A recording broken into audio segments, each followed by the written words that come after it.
近期咧，阿黎公嘅私信，好多香港嘅朋友問我有冇裝過108天譽嘅案例。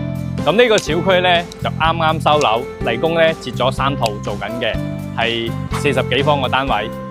我哋裝就未裝完嘅，但係咧有幾個單位咧啱啱裝完咗鋼結構啦，我哋上去睇下做成點樣，期待一下佢嘅完工效果。呢個咧就係我哋啱啱做完咗鋼結構嘅滿吊啊，40幾平方，我哋咧將佢間成咗3間房，樓下一間房，一個廳。呢度咧到時就做廚房噶啦 ，Q 窗廚房，抹唔抹晒？然後呢度咧樓梯過喺呢邊。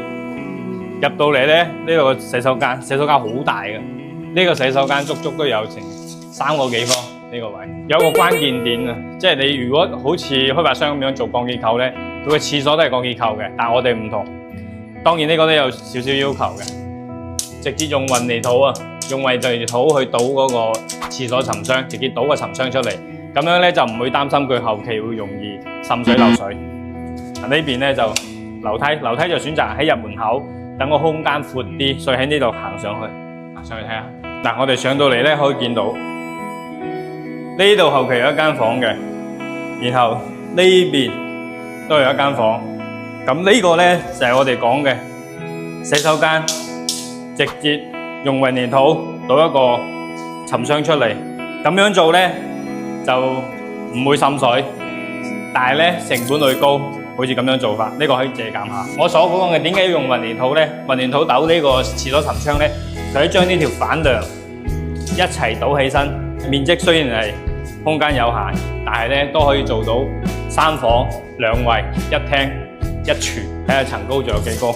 做完個完成面，仲有2米啊，2米。咁因為業主嘅身高啊，都係我哋廣東人標準，所以咧足夠啊。做公寓咧有2種做法嘅，一種咧就砌牆，直接砌實體牆；一種咧就用板去間。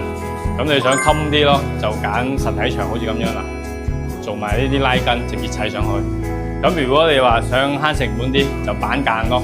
但係廁所肯定要用磚牆噶啦。咁呢套單位係咁樣。